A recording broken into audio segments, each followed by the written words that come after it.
Hello everyone! Hi there, welcome back to Book Club on Telescola. We are your hosts. I'm Mr. Daryl. And I am Miss Maka. Well, Ms. Maka, what are we going to talk about today? Today we're going to talk about a very interesting story indeed, Silver Blaze. By our favorite author, Sir Arthur Conan Doyle. Yes, indeed. Now, this is a great Sherlock Holmes mystery as he investigates something that will leave you unsure right until the end. Yes, and only then you're able to realize that all of this time, all the clues were just in front of you. Oh, I love detective stories that are like that. The clues are in the story, and if you pay attention, you can figure out the ending before it happens. Yeah, so you can check how good are you at investigation. Something like this. Yes, Mr. Daryl, but before we start talking about the story itself, let's talk about the agenda for today. So the very first thing, we will introduce the vocabulary, new words that you need for this program. After that, we will talk about the author who created this masterpiece, this interesting story. After that, we will talk about the summary, so tell you in short what is the story about. And as you know, in the summary, the important moving parts are the characters. They move the story from the beginning to the end. That's what we'll talk about next. From there, we'll move to the setting of the story, when it happened and where it happened, and we'll finish up with some of the main themes. But of course, the final part of the program is giving you an interesting homework. Very good. I look forward to the answers that we'll get. Me too. Now let's open the vocabulary pack for us, Mr. Daryl. We have a noun. A noun is our first word, trifle. Trifle. This is a matter or circumstance of trivial importance, of low importance, or significance. So it's not very important. წვრილმანი, უმნიშვნელო რამ. Our next word is culprit. Culprit. Culprit. This is a person or agent guilty or responsible for an offense or some crime. დამნაშავე. Our next verb is to kidnap. To kidnap. This is steal, carry off, or abduct by force or by hand, especially to use as a hostage in some situation. Yeah, გადაცება. Our next noun is suspect. Suspect. This is the person who has been suspected of something, has been blamed, or possibly is under question for a crime. ეჭვმიტანილი. Our next word is overwhelming. Overwhelming. This is a situation that is so great that you can't overcome it or you can't stop it. გადაულახავი, დაუძლეველი. Our next adjective is delicate. Delicate. Something fragile, easily damaged, easily breakable. დახვეწილი, ნატიფი. Our next adjective is lame. Lame. To be physically disabled, especially in the foot or leg, so that you can't really move easily. კოჭლი. And our last adjective is fateful. Fateful. A situation that has momentous significance or consequences, something that's decisively important. საბედისწერო. So, I think it is time to start talking about the book. And we'll start with the author. Now, we've spoken about the author many times before. We've mentioned interesting facts. Let's try to mention something different. So The Adventure of Silver Blaze is the name of our story today, one of 56 Sherlock stories, but one of the 12 that he thought good enough to be in a compilation of stories known as the Memoirs of Sherlock Holmes. It was first published in 1892. It is also considered to be one of the most popular short stories by Sherlock Holmes. It focuses on the disappearance of the eponymous race horse, That's when the horse is named after the story. After the story, yes, Silver Blaze, a famous winner owned by Colonel Ross on the eve of an important race and on the apparent murder of its trainer. Poor. Okay, there we have a mystery already. It also features Conan Doyle's most effective plotting, like organizing of the story. Plus, a very famous line that's associated with this story, the curious incident of the dog in the nighttime, which of course means that the certain dog in question was silent at the time of the crime, didn't bark when it should have, and thus Sherlock refers to it as the curious incident. Yeah, and I will just kind of explain this a bit more, that the curious incident of the dog in the nighttime is generally easily explained. So Sherlock, the dog, made no noise actually, okay? So that means that that gives us clear evidence that there was no stranger there. So as Sherlock explains, I had grasped the significance of the silence of the dog, for one true inference invariably suggests others. Obviously, the midnight vision was someone whom the dog knew pretty well. Yeah, and Mr. Darrell, I'm going to explain it a bit more. So the curious incident of the dog in the nighttime generally is very easily explained. And now I will bring you Sherlock's words from the book. I had grasped the significance of the silence of the dog, for one true inference invariably suggests others. Obviously, the midnight visitor was someone whom the dog knew pretty well. Who else but Sherlock would figure that out? Would you? Perhaps. Okay. I think we have a question for the audience now. Summarize, you've heard us speak about it, summarize the significance of the curious incident of the dog in the nighttime in this story. I think it's quite simple. Well, there was a dog in the yard which didn't bark on the night of the crime, which means that the criminal must have been known to the dog. Simple but brilliantly effective. Yeah, but also it is not that simple, because not many investigators would focus on it, and they would just miss it. Well done.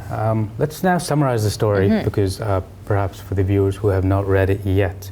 Sherlock and his partner Dr. Watson travel by train to Dartmoor. Again, we're seeing this location once more, to investigate a crime of disappearance of the great racehorse, Silver Blaze, that's the name of the horse, and the murder of the horse's trainer, John Straker. Holmes and Watson arrive at King's Pyland, where this Silver Blaze is missing. Fitzroy Simpson has come to Dartmoor, and specifically to King's Pyland, to gather information relating to the professional activities, and has become a suspect in the murder. However, to Holmes, right from the very beginning, there seems to be a number of facts in this situation that don't add up, and he knows something's wrong. And he doesn't really think that Simpson is to blame.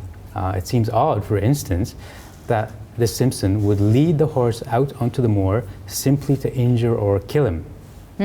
And there is a very famous quote, "See, the value of imagination," is also in this one, which is at odds to how Holmes usually work, and what is the attitude to his work. So logic is Holmes's usual method. He usually goes with logic, but here for the first time he's kind of suggesting that imagination is as important. Exactly. Holmes also deduces why the police could not find the horse, despite having looked right at him. Holmes ensures Silver Blaze's safety and turns his mind to other aspects of the case. So John Straker, Silver Blaze's later trainer, was also killed, has been killed by a blow to the skull, assumed to have been administered by Simpson with his walking stick. Here's another fact that Sherlock investigates. One of the stable lads, one of the stable boys, Ned Hunter, was on guard duty the night of the crime, but he proves to have been drugged with powdered opium placed in his dinner. Ooh.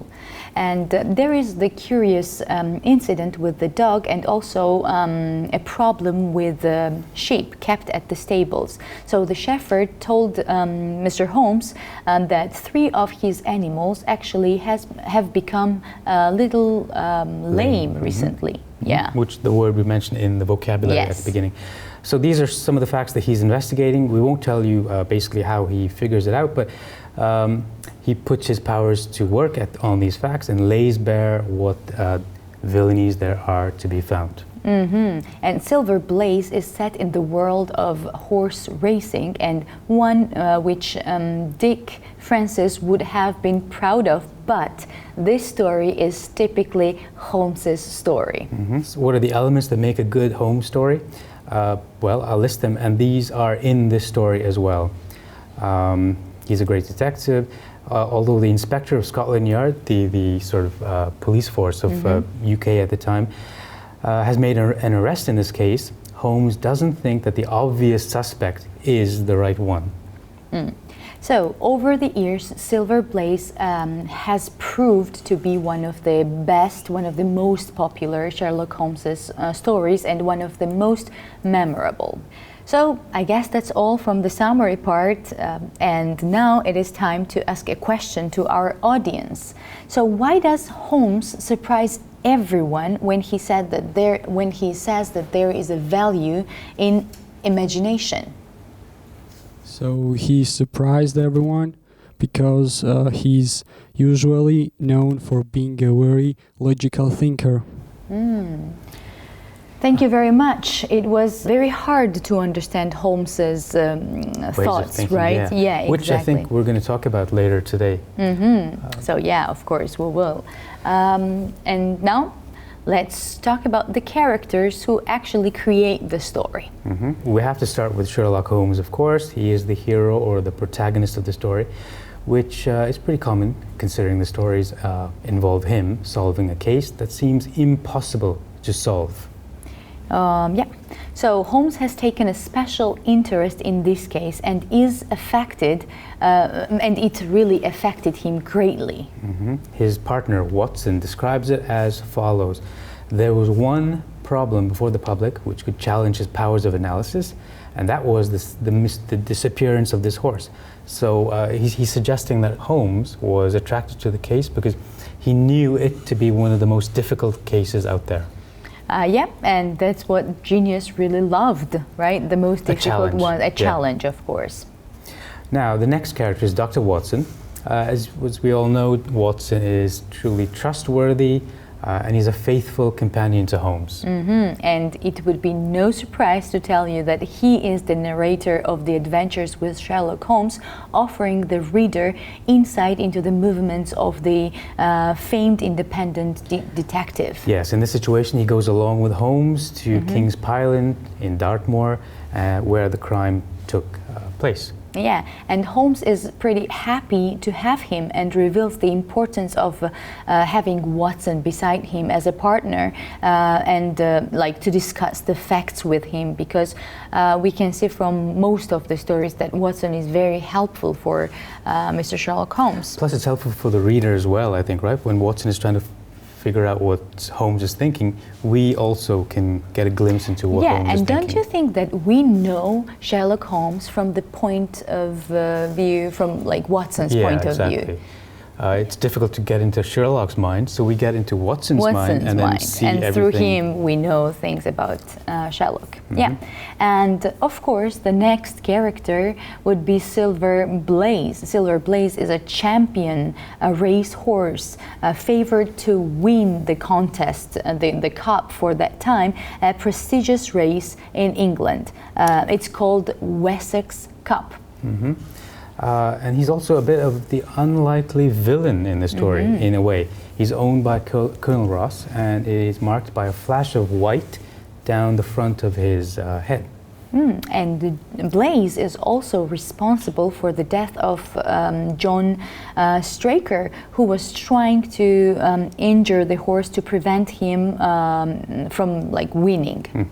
The horse does win the Wessex Cup in the end, although his telltale markings have been covered during the race, so that his owner, Colonel Ross, doesn't realize that his own horse won the race. Yeah, okay, that's pretty sad, to be honest, because the trainers really want to see it.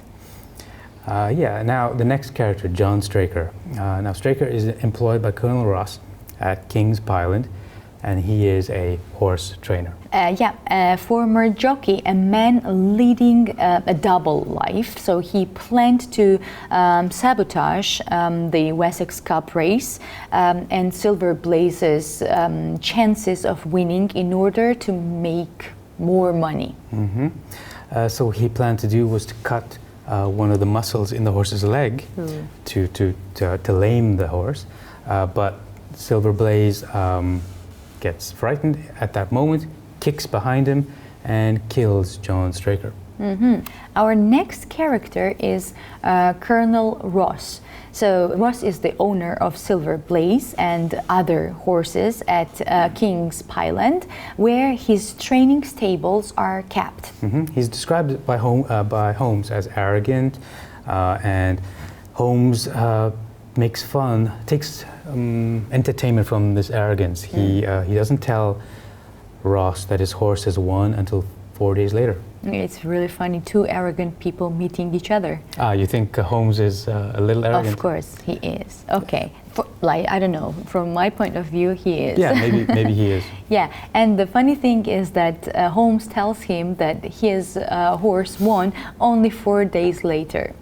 To kind of make fun of his... yeah, exactly. All right, we have a question for the audience now. Here's the question. What is distinctive about this case for Sherlock Holmes? This case is a bit different because it has more personal interest for Holmes, and he thinks about it as a challenge that he cannot pass up. Very good. Yeah, that's essentially what happens. Yeah. Are you one of those kinds of people who can't give up on a challenge? No. If I see that something is very, very difficult, I think that I can... move on. Yeah, definitely. Okay. Let's move on to the setting. Of course, the setting part is one of the most important parts while reading the book. And it's very important to know when the story is happening. So it is 1890s. This is the bike boom time. So the time that sweeps Europe and America with hundreds of bicycle manufacturers in the biggest bicycle craze to date. Plus in the automobile field as well. Commercial production of automobiles begin in that decade, and it's still at the early stage, but it's becoming popular. And I think that would be the best period for me to live because I adore bikes.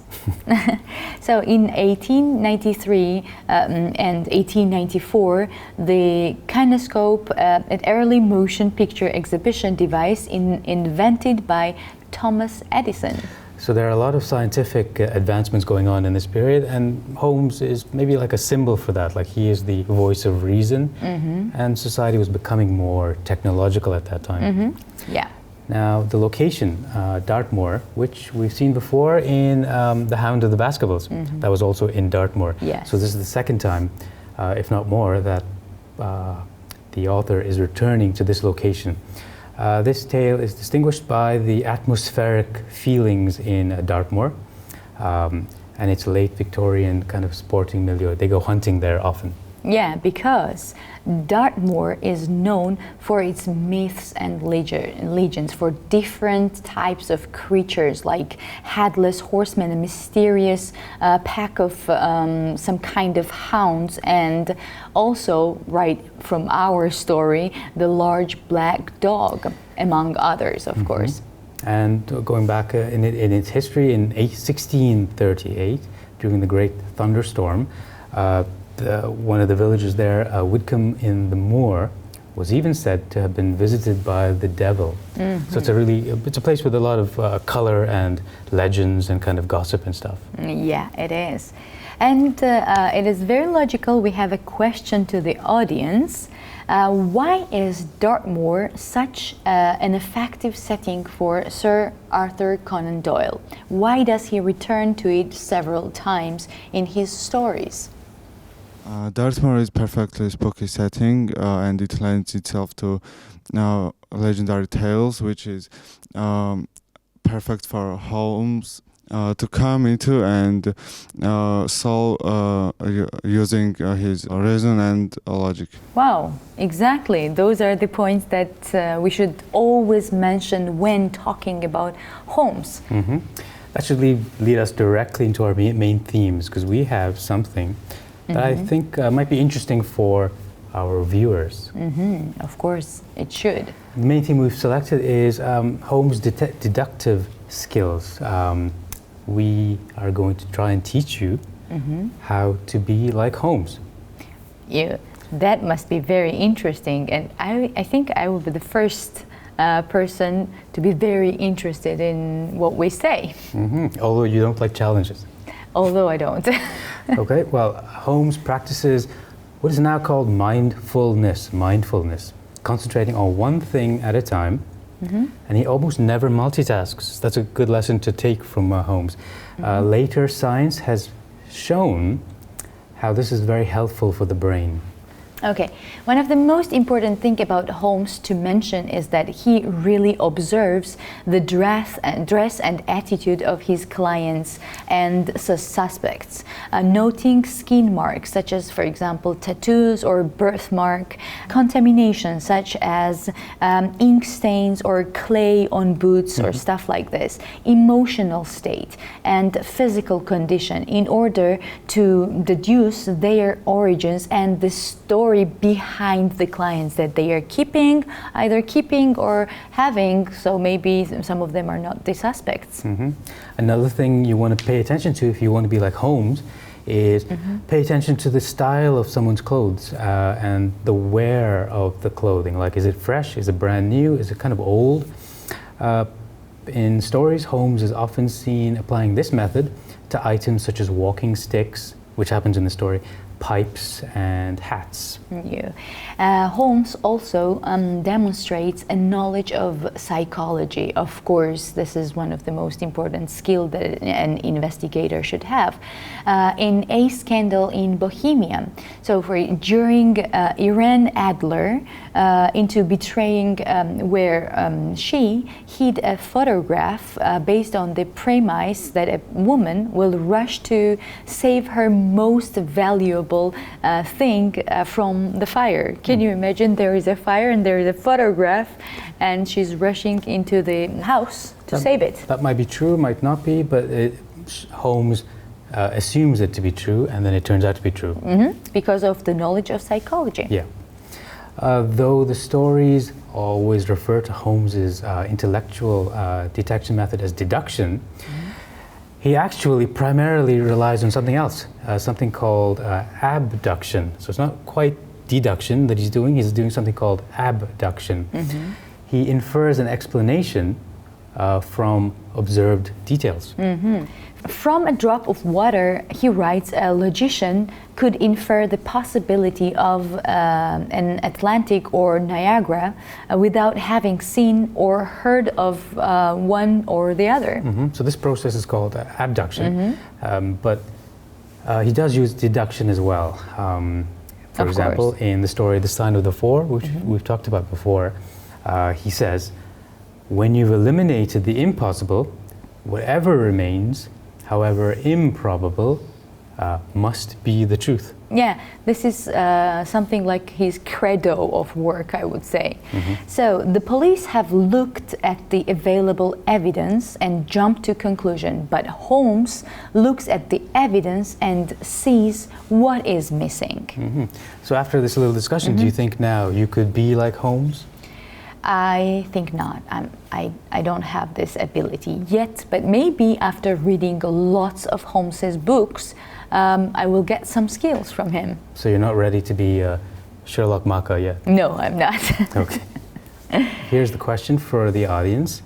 What is the one key thing you need to be like Sherlock Holmes, according to what we said? As you mentioned, you need mindfulness to be like Sherlock. You need to focus on one task more than anything else when you are doing something important. Excellent, yeah. So I'm going to try to be more mindful myself. So does it mean that multitasking is not an appropriate skill for an investigator? That's what he's saying, yeah. You've got to focus like a laser maybe on something and you'll have results. Interesting, thank you very much. Now, Mr. Darrell, I think it is time to conclude everything that we've talked about, and definitely we started with the author part, Sir Arthur Conan Doyle. We looked at the summary. Remember, it's a story about this racehorse who goes missing, and its trainer has been murdered. And of course, we talked about the characters where Watson and Sherlock Holmes are irreplaceable. And in this specific story, we had Silver Blaze and its owner, Colonel Ross. Yeah. And then we looked at the setting. Remember, it happens in the 1890s, in particular 1891-92, and it happens in a popular Doyle location, Dartmoor. And then we have chosen one main theme, but the most important one. This is Sherlock Holmes's deductive skills. This is where we try to teach you how to think like Sherlock Holmes. And I guess that's it. But maybe let's look at the words just one more time. Good point. Let's review them one last time. They were trifle, culprit, to kidnap, suspect, overwhelming, delicate, lame, fateful. Thank you very much. Mr. Darrell, but we are not missing the homework for today, right? No, not yet. We want you to do this. We want you to write about all the different ways that Sherlock Holmes uses reason to succeed in his cases and adventures. You can use today's episode, you can use previous episodes as well, where we spoke about Sherlock Holmes. დაწერეთ ყველა იმ გზის შესახებ, რომელსაც Sherlock Holmes-ი იყენებს წარმატების მისაღწევად, ყველა მის საქმესა თუ თავგადასავალში.